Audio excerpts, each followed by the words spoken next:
बहुत समय पहले की बात है। महाराज उत्तानपाद के दो रानियां थीं, सुरुचि और सुनीति। सुरुचि रूपवती और चतुर थी, इसलिए राजा का विशेष स्नेह उसी पर था। दूसरी ओर सुनीति शांत और धार्मिक प्रवृत्ति की थी, लेकिन राजा का प्रेम उन्हें कम ही मिलता था। राजा के दो पुत्र थे, उत्तम जो सुरुचि के पुत्र थे और ध्रुव जो सुनीति के पुत्र थे। राजा उत्तानपाद उत्तम को अधिक स्नेह देते थे, जिससे ध्रुव को कई बार अपमान सहना पड़ता था। एक दिन ध्रुव अपने पिता के दरबार में पहुंचे। उन्होंने देखा कि उनका छोटा भाई उत्तम राजा की गोद में बैठा खेल रहा है। बाल सुलभ प्रेम में ध्रुव भी अपने पिता की गोद में बैठने के लिए आगे बढ़े, लेकिन तभी उनकी सौतेली मां सुरुचि ने उन्हें रोकते हुए कहा, यदि तुम्हें राजा की गोद में बैठना है तो पहले भगवान नारायण की तपस्या करो और अगले जन्म में मेरे गर्भ से जन्म लो, तभी तुम्हें यह अधिकार मिलेगा।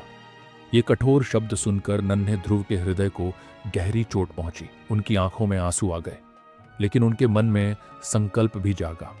अब वे ऐसा स्थान प्राप्त करेंगे जहां तक कोई उन्हें रोक न सके। वे दौड़ते हुए अपनी मां सुनीति के पास पहुंचे और सारी घटना कह सुनाई। मां ने प्रेम से सिर सहलाते हुए कहा, बेटा, संसार में सम्मान और सच्चा स्थान केवल भगवान की कृपा से ही मिलता है। यदि तुम्हें वास्तव में अडिग स्थान चाहिए तो भगवान विष्णु की आराधना करो, वे ही तुम्हें वह पद देंगे जो कोई छीन नहीं सकता। माता के वचनों ने ध्रुव के मन में अपार श्रद्धा और साहस भर दिया। उन्होंने महल छोड़ने का निर्णय किया और घने जंगलों की ओर चल पड़े। मार्ग में नारद मुनि से उनकी भेंट हुई। नारद जी ने स्नेहपूर्वक कहा, बालक, वन में रहना कठिन है।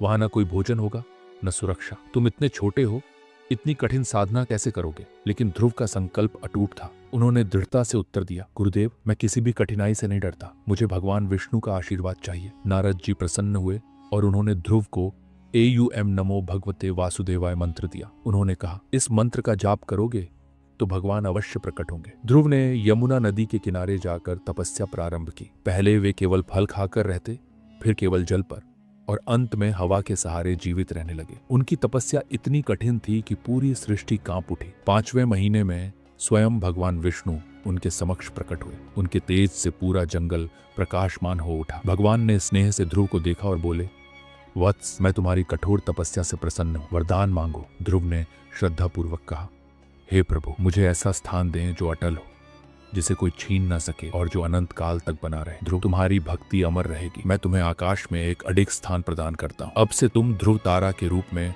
सदैव चमकते रहोगे और आने वाली पीढ़ियां तुम्हें भक्ति और संकल्प का प्रतीक मानेंगी। भगवान के आशीर्वाद से ध्रुव को अमृत प्राप्त हुआ।